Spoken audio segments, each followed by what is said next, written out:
साथ संगत, आज हम एक ऐसे निरंकारी विचार पर मनन करने जा रहे हैं जो हमारे जीवन की हर परेशानी का हल अपने अंदर समेटे हुए है। यह विचार हमें सिखाता है कि अगर हमारा अपने मालिक, अपने निरंकार से सच्चा प्यार है तो फिर डर, चिंता और घबराहट हमारे जीवन में टिक नहीं सकती। जब हम किसी से सच्चा प्यार करते हैं तो उस पर पूरा भरोसा भी होता है। अगर बच्चे को अपने माता पिता पर भरोसा हो तो वह बिना डरे उनके साथ चलता है। उसी प्रकार जब हमें अपने मालिक पर पूरा विश्वास हो जाता है तो फिर दुख, तकलीफ और कठिनाइयां हमें डरा नहीं पाती। निरंकार हर समय हमारे साथ है। वह हमारे दिल की हर बात जानता है। वह हमसे भी ज्यादा जानता है कि हमारे लिए क्या सही है और क्या नहीं। जीवन में सुख और दुख दोनों आते हैं, लेकिन जब दुख आता है तो हम घबरा जाते हैं, शिकायत करने लगते हैं, सवाल उठाने लगते हैं। अगर हमें यह विश्वास हो जाए कि जो भी हो रहा है मालिक के रजा में हो रहा है तो फिर दुख भी हमें तोड़ नहीं सकता। निरंकारी समझ हमें यही सिखाती है कि दुख सजा नहीं बल्कि सीख होता है। दुख हमें मजबूत बनाता है, हमें झुकना सिखाता है, हमें मालिक के और करीब लाता है। जब सब अच्छा चलता है तब तो हर कोई शुक्र करता है, लेकिन असली परीक्षा तब होती है जब परिस्थितियां हमारे अनुसार नहीं होती। निरंकारी जीवन का नियम है हर हाल में शुक्राना। जब हम शुक्राना करते हैं तो मन शांत रहता है। शुक्राना करने से अहंकार खत्म होता है। शुक्राना हमें याद दिलाता है कि जो कुछ भी हमारे पास है वह मालिक की देन है। जब मन परेशान हो, जब दिल घबराया हुआ हो, जब भविष्य की चिंता सताने लगे, तब भजन और सिमरन ही हमारा सहारा बनते हैं। भजन और सिमरन कोई बोझ नहीं है, ये तो आत्मा की सांस है। जितना अधिक हम सिमरन करते हैं उतना ही हमारा भरोसा मजबूत होता जाता है। धीरे धीरे हमें यह एहसास होने लगता है कि मालिक सब देख रहा है, सब संभाल रहा है। हमें अक्सर लगता है कि हमें यह चाहिए, हमें वह चाहिए, लेकिन मालिक हमसे ज्यादा समझदार है। उसे पता है कब देना है, क्या देना है और कितना देना है। अगर वह किसी चीज को देर से देता है तो वह हमें रोक नहीं रहा बल्कि हमें तैयार कर रहा होता है। पूर्ण समर्पण का मतलब यह नहीं कि हम हाथ पर हाथ रखकर बैठ जाएं। समर्पण का मतलब है प्रयास पूरा करना और परिणाम मालिक पर छोड़ देना। जब हम यह सीख लेते हैं तो चिंता अपने आप खत्म हो जाती है। जब हम हर बात में मालिक को शामिल कर लेते हैं तो जीवन बोझ नहीं है, एक सुंदर यात्रा बन जाता है। फिर हमें किसी से शिकायत नहीं रहती, फिर हमें किसी से तुलना नहीं करनी पड़ती, फिर मन में शांति बस जाती है। साथ संगत, अगर सच में मालिक से सच्चा प्यार है तो डर को दिल से निकाल दीजिए। हर हाल में शुक्राना करना सीखिए, भजन और सिमरन को जीवन का हिस्सा बनाइए और यह विश्वास रखिए कि मालिक जो करता है हमारे भले के लिए करता है।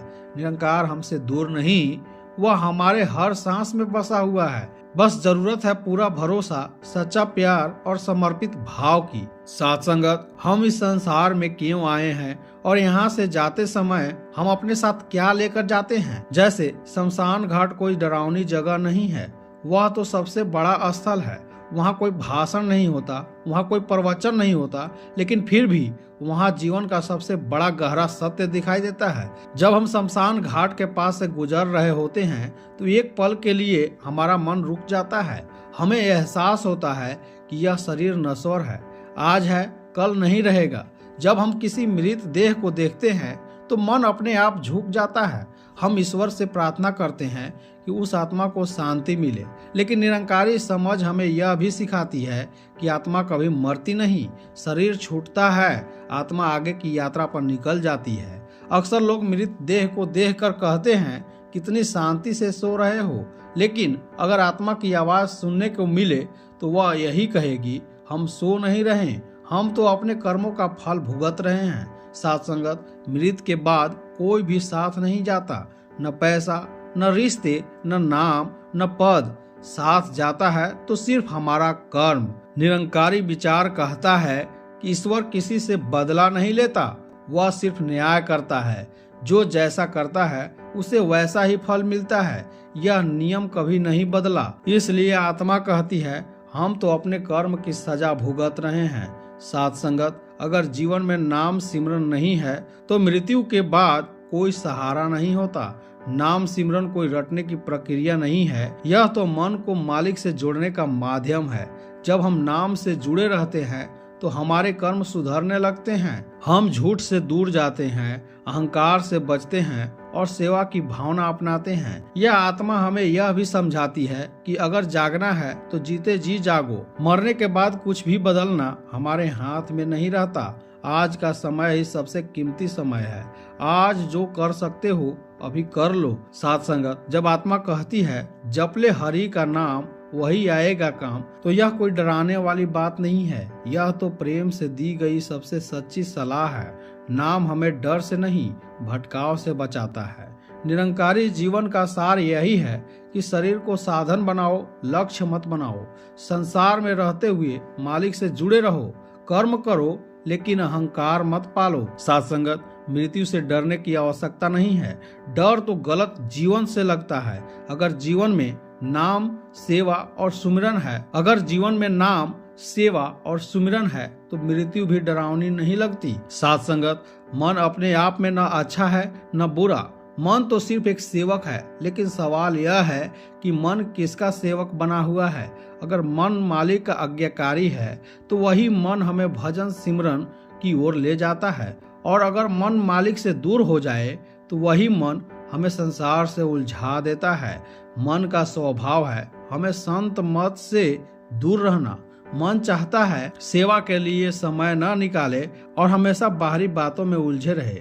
मन हमें कहता है अभी समय नहीं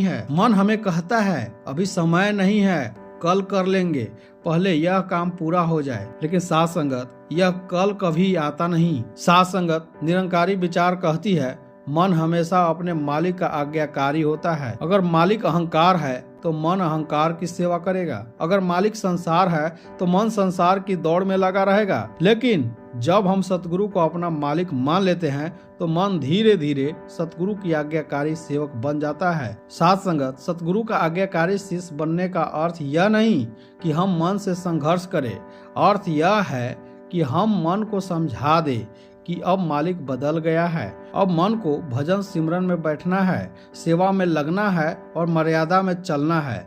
जब भी हम भजन सिमरन की ओर बढ़ते हैं तो मन बहुत सारी अड़चनें खड़ी करता है।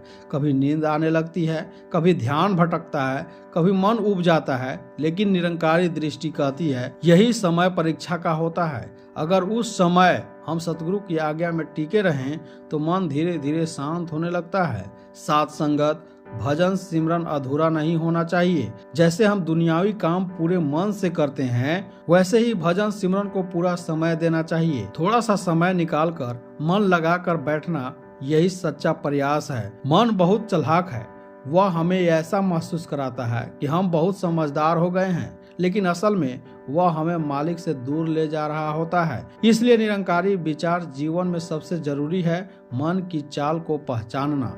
जब हम सतगुरु के शरण में रहते हैं तो मन हमें ज्यादा भटका नहीं पाता, क्योंकि सतगुरु केवल रास्ता नहीं दिखाते बल्कि रास्ते पर चलने की शक्ति भी देते हैं। निरंकारी जीवन का लक्ष्य यह नहीं कि मन पूरी तरह खत्म हो जाए, लक्ष्य यह है कि मन मालिक की सेवा में लग जाए। जब मन भजन सिमरन में रम जाता है तो वही मन हमारे जीवन को सुंदर बना देता है। मन को मालिक का वफादार नौकर बनाना ही सच्ची साधना है। साथ संगत, अक्सर हम सोचते हैं कि अगर परमात्मा किसी से नाराज हो जाए तो शायद उसका खाना पीना बंद हो जाएगा या उस पर कोई बड़ी विपत्ति आ जाएगी। लेकिन निरंकारी समझ हमें यह सिखाती है कि परमात्मा ऐसा नहीं करता। परमात्मा जब किसी जीव से नाराज होता है तो वह न तो उसका रोजगार बंद करता है, न ही उसे किसी तरह का दुख देता है। परमात्मा की नाराजगी का सबसे बड़ा संकेत यह होता है कि वह उस जीव से भजन, बंदगी और नित्य नेम का समय छीन लेता है। साथ संगत, समय बहुत बड़ी कृपा है, और जब यही समय भजन सिमरन से दूर होने लगे तो समझ लेना चाहिए कि कहीं न कहीं कमी हम में ही है। अगर कोई व्यक्ति कहे कि मेरे पास समय नहीं है तो यह बहाना नहीं, यह एक संकेत है। संकेत इस बात का कि मन अब धीरे धीरे परमात्मा से दूरी बना रहा है। परमात्मा की नाराजगी का सबसे बड़ा रूप यही है कि इंसान रोज भजन नहीं कर पाता, नित नेम टूट जाता है और मन संसार में ही उलझ जाता है। साथ संगत, जो जीव रोज भजन करता है, रोज बंदगी करता है, वह बहुत भाग्यशाली है, क्योंकि इसका अर्थ यह है कि परमात्मा उस जीव से खुश है। परमात्मा उसे हर रोज अपने पास बैठने का अवसर दे रहा है।